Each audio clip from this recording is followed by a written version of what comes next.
Di kalayuan sa Baguio City ay ang tinaguriang Billionaires Village, ang Alphaland Baguio Mountain Lodges. Mga bigating negosyante, artista at politiko ang mga nagmamay-ari at namamasyal sa mga luxurious log homes dito.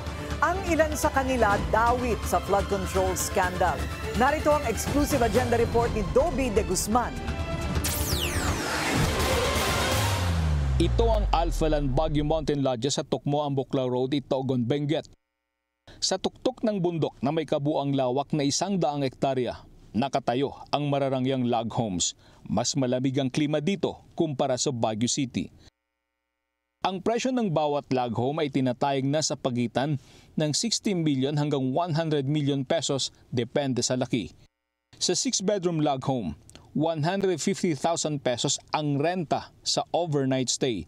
Base sa website ng Alphaland, nagbukas ang exclusive vacation home sa mga sikat at mayayaman noong 2018. Ayon sa dating miyembro ng Alpha 4 Security na tumangging magpakilala, 2021, nang dumalaw sa Alphaland si dating Ako Bicol Party List Representative Zaldico kasama ang buong pamilya. Sakay sila noon ng Augusta Westland helicopter na nagkakahalaga ng $16 million. May 5-bedroom unit din dito si Benguet Representative Eric Yap. Kumpirmado ito ng Benguet Provincial Assessor's Office. 525.93 square meters. Tapos including doon, 31.13 square meters na parking lot. So one-story building lang siya. Saan po yan, ma'am? Sa Luwakan, Itogon, Benguet. That is a place where matatagpuan po yung Alphaland. Pagbubunyag pa ng informant, may 6-bedroom unit din si Senator Francis Escudero, pero hindi raw ito nakapangalan sa senador, bagkus ay sa Charm of Baguio Log Homes Holdings Incorporated.